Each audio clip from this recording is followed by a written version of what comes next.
মনেরে মাঝে মাঝে একটু বালিশে মাথা লাগাইয়া বুঝাইও, ও মন, মানুষ তো ঘুমের ঘরেও মারা যায়, যায়নি? তুমি যে ঘুমাও, ঘুমের মধ্যে যদি আজরাইল আইসা তোমার জানটা নিয়ে যায়, মা আইসা দেখবে তুমি বইরা গেছো, শরীরের মধ্যে হাত দিয়ে দেখবে বরফের মতো ঠান্ডা, কাঠের মতো শক্ত। মা একটা চিৎকার দিয়া বলবে, তোরা কই, আমার বাবা এখন দুনিয়াতে জিন্দা নাই। কান্না করে করে শেষ করবে, আর তুমি মা বলে ডাকতে পারবা না। এখনো সময় আছে, তওবা করো, মনেরে বুঝাও রে মন। আমার মতো যুবক জীবনে মাদ্রাসায় পড়ে নাই, জেনারেল লাইনে থাইকাও যদি নবীর তরিকা মতো চলতে পারে, 5 বেলার নামাজ পড়ে, আমি কেন পারবো না? আল্লাহ বুঝি শয়তানের ধোকায় আমাকে হালাকের রাস্তায় চলে গেলাম। এখনো সময় আছে, আল্লাহকে মনে মনে ডাকো আর বলো, জোরে বলার দরকার নাই, মনে মনে আল্লাহকে বলো, ওই আল্লাহ দয়ার মালিক, এত অন্যায় করেছো, তোমার অন্যায়ের খবর যদি মা বাবা আপনজনেরা জানতো, কেউ তোমার সাথে হাসি মুখে কথা বলতো না। আল্লাহ জানার পরেও একবারও রাগ করিয়া পানি বন্ধ করে নাই, খানা বন্ধ করে নাই। তোমার আমার গুনার কারণে আল্লাহ পাক সম্মানের চেয়ার থেকে ফালাইয়া দেয় নাই, বরং আল্লাহ ডাকে, বান্দায় আয়, তওবার ঘরে ফিরে আয়, আর গুনাহ করিস না রে যুবক, এখনো সময় আছে, তওবা কর। কত আর গুনাহ করবি? সূর্যের গরম সহ্য করতে পারো না রে ভাই, গুনাহ নিয়ে কবরে গেলে জাহান্নামের আগুনের গরম কেমনে সহ্য করবা? মশার কামড় সইতে পারি না, কবরে গেলে পোকামাকড়ের কামড় কেমনে সহ্য করবা রে বাবা? একটু চিন্তা করিও, মনে মনে আল্লাহকে বলতে থাকো, আল্লাহ কত আর অপরাধ করব, এই জীবনে তো কম অন্যায় করি নাই। আজকে মনে হয় জানো, এই ময়দানে আমার মতো অপরাধী কেউ নাই। আমার অপরাধের কারণে আমার হাত না পাক, চোখ না পাক, জিহ্বা না পাক, অন্তর না পাক। আজকে তওবা করলাম, আল্লাহ যতদিন বেঁচে থাকবো আর কোনোদিন নামাজ ছাড়বো না, মা বাবারে কষ্ট দিব না। যুবক, ওই মা বাবার দোয়া ছাড়া আগাইতে পারবা না। ওই মা বাবার দোয়া আর কান্নার কারণে আজ আমি মানুষ হইয়া চেয়ারে বসছি। ওই মা বাবার চোখের পানি আর দোয়া, ওই মা বাবার চোখের পানি আর দোয়ার কারণে যুবক পরীক্ষায় পাশ করেছ। ওই মা বাবার চোখের পানি আর দোয়ার কারণে তুমি টাকার মালিক, বাড়ি গাড়ির মালিক হয়েছো, সম্মানের চেয়ার পেয়েছো রে ভাই। ওই মা বাবারে ভুলিয়া গেছো কেন? ওই মা বাবার দোয়া ছাড়া সামনে আগাইতে পারবা না। ওই মা বাবা যার বেঁচে আছে, পায়ে হাত রেখে বলি, বাসায় গিয়া মাকে গিয়া বলি, শো মা, আমার মাথায় হাত বুলাইয়া দাও। ও মা, কত বেয়াদবি করেছি, তুমি আমার কথায় কষ্ট পাইয়া কান্না করেছো, আমাকে দয়া করে মাফ করে দাও। ওরে মা বাবায় না খাইয়া তোমাকে আমাকে খাওয়াইতে, ওই মা বাবায় কত রাত ঘুমাইতে পারে না তোমার আমার জন্য, তোমাকে আমাকে আরামে ঘুম পাড়াইছেন, জানো না রে বাবা? আমরা বাবার 5-7টা সন্তান, আমি অসুস্থ, বাকি ভাই বোন সুস্থ। জাননি রে সন্তান, আমি অসুস্থ হইয়া বিছানায় পড়ে রইলাম, রাতের বেলা গভীর, বাবায় ঘুমায়, ভাই বোনেরা ঘুমায়, দুঃখিনী মা ঘুমায় না। মাথার কিনারায় বসে বসে পাহারা দেয়। ও মা, বাবাই ঘুমায় গেল, ভাই বোনেরা ঘুমাইলো, তুমি কেন ঘুমাও না? মা কয়, বাবা তোরে রাইখা আমার চোখে ঘুম আসে না। তুই রাতের গভীরে কখন মা বলে যদি ডাক দাও, আমি মা সাড়া না দিতে পারলে কষ্ট পাবো। যেখানেই থাকো, এমন একটা দিন নাই মা টেলিফোন করে খোঁজ খবর নেয় না। আজকে যার মা নাই, বাবা নাই, বড় এতিম, ওর কাছে জিজ্ঞাসা করো, মা বাবা কত বড় সম্পদ। ঈদের নামাজ পড়িয়া যুবক ছেলেটা কবরের কিনারায় হাউমাউ করে কান্না করে। ও যুবক, ঈদের দিন সবাই আনন্দ করে, তুমি কবরের কিনারায় কান্না কেন করো? যুবক বলে, ভাইজান গত ঈদের নামাজে আমার আব্বাকে নিয়ে এক যায় নামাজে ঈদের নামাজ আদায় করেছিলাম, আমার মা মাথায় হাত দিয়ে আদায় করবে। ও সন্তান, ওই মা বাবারে যারা এখনো পাইছো দোয়া নাও, মা বাবার থেকে দোয়া নেওয়ার চেষ্টা করো। আর যার মা বাবা কবরে 2 ফোঁটা চোখের পানি ছেড়ে একটু দোয়া করিও রে বাবা। ওই মা বাবায় কত দোয়া করেছে তোমার আমার জন্য, এখনো সময় আছে, বেয়াদবি করবা না।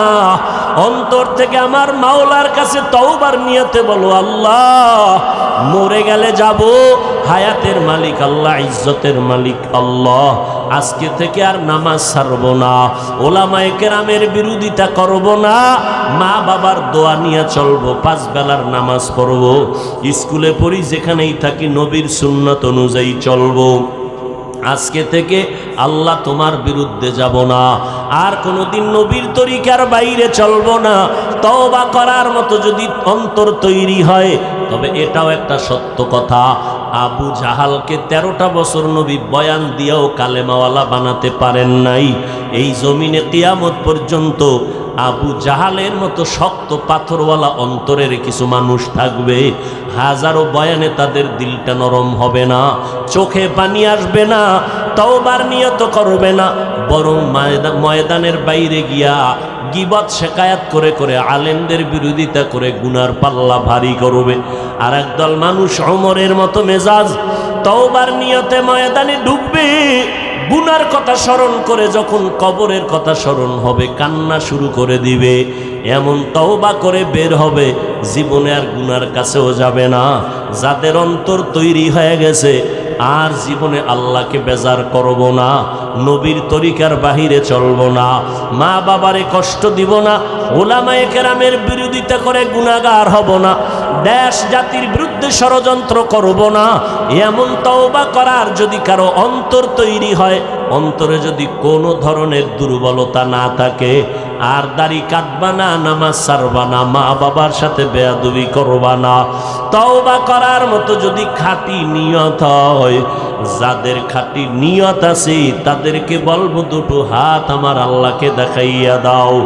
আয় আল্লাহ, হাতগুলো কবুল করে নেন, তওবা কবুল করে নেন, তওবার উপরে মজবুত হইয়া আমাদের চলার মতো তৌফিক দান করেন, আমিন।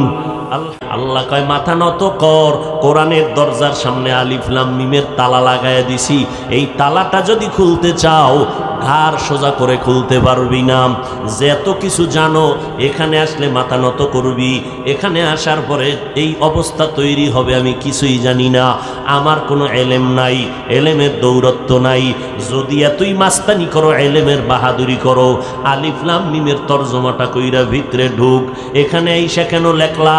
সমস্ত মুফাসসিরিনে কেরাম লেখছে নিচে দিয়া, আলিফ লাম মিম আল্লাহু আলামু বিমুরাদিহি বিজালিক। আলিফ লাম মিমের অর্থ আমি মুফাসসির জানি না, মাওলানা জানি না, আল্লাহ এর রহস্য ভালো জানেন। এই কথা দিয়েই তোমার মাথা নত করে দিলাম, মাস্তানি করবা না, আমি ভাব অন্তরে নিবা না, আলিফ লাম মিম দিয়েই মাথা নত করে ভিতরে ঢুকো, কিছু পাইবা। আর বাহাদুরি যদি করো, কিছুই পাইবা না। আল কিবরিয়া উরিদাই, পয়গম্বর বলেন, আল্লাহর চাদর, কুদরতের চাদর হলো অহংকার। এটা বান্দা অহংকারী করার কিছুই নেই। অহংকার এই জমিনে করার পেছনে অনেক পুঁজি আছে। কেউ এলেমের অহংকার করে, এলেমের অহংকারী করতে গিয়া ইবলিস ধ্বংস হয়ে গেল। অনেক বড় আলেম ছিল ইবলিস, অনেক বড় আরেফ, অনেক বড় আলেম ছিল, আবেদ ছিল।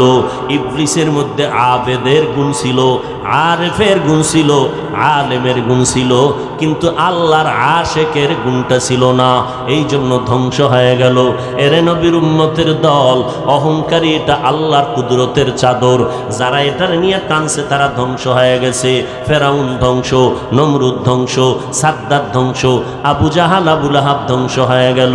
যেই ফেরাউন এত টাকার মালিক, এত ক্ষমতা, এত সুন্দর চেহারা, ক্ষমতার অভাব নাই, এত পরাশক্তি, তারা ওই সময় গোটা দুনিয়াতে তাদের চোখের সামনে কথা বলার সাহস কারো ছিল না।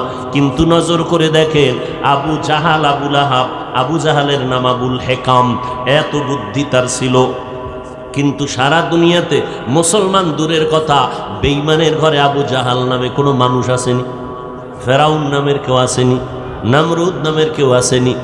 কেন রাখে না? সাদ্দাম আছে না? সাদ্দাম নাম রাখছে কেন?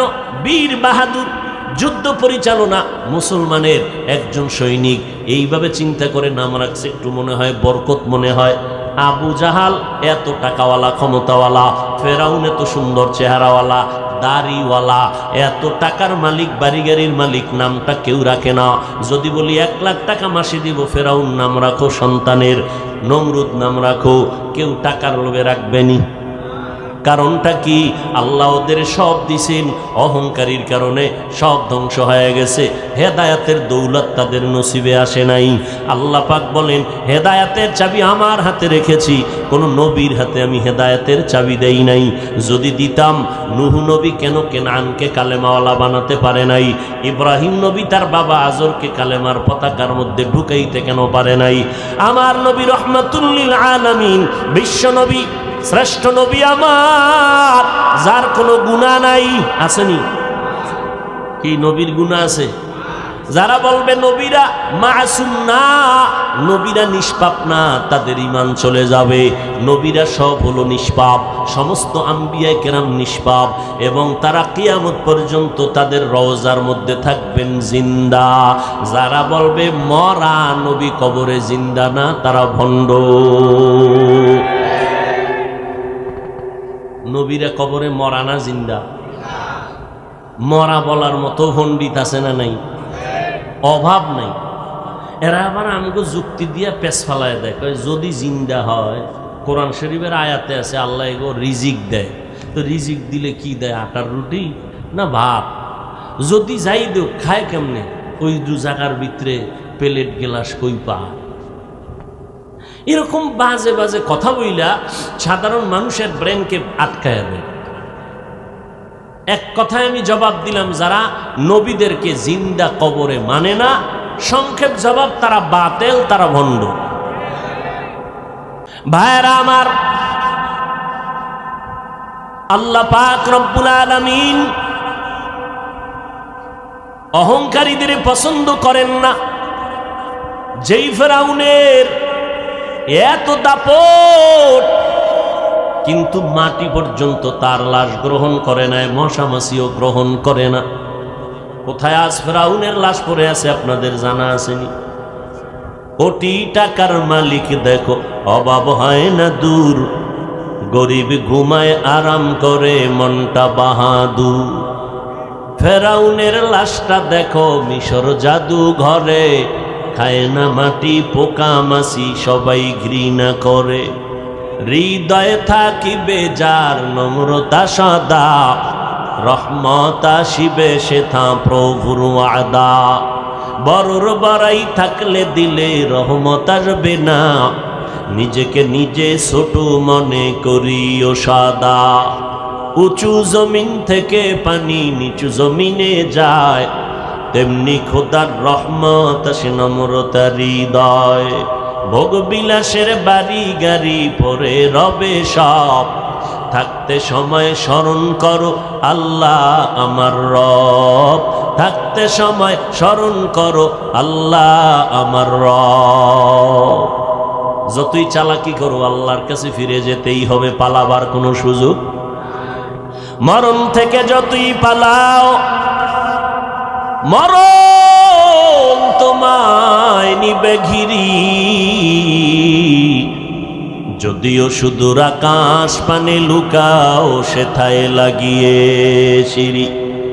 নদী পথে নৌকা চালাও ও মাঝি ভাই, বেলা ডোবার আগে আমি ওপার উঠতে চাই।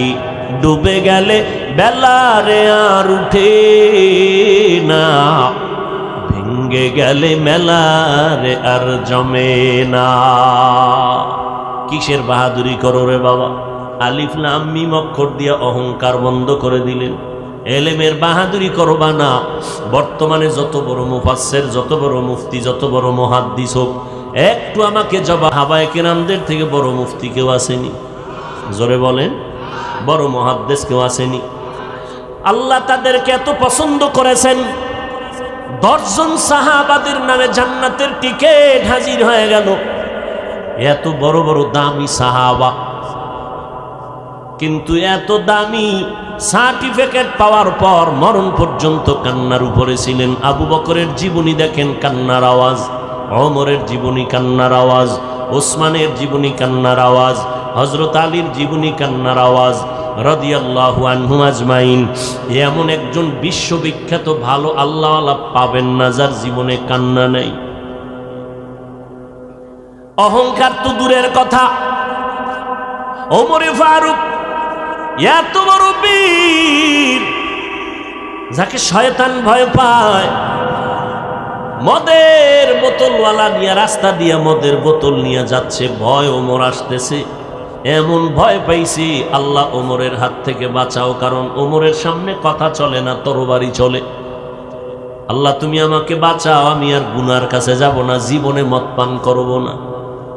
ওমরের হাতে যখন বোতল চলে গেল, তাকায় দেখে পুরা বোতলে এক ফোঁটা মদ নাই, পুরাটাই দুধ হয়ে গেছে। সেই ওমর চোখের পানি ছেড়ে কাঁদেন আর বলেন, আমার আল্লাহ যদি ঘোষণা করেন সব মানুষগুলো জান্নাতে যাবে, একজন মানুষ জাহান্নামে যাবে, আমি ওমর বড় ভয় পাই। সেই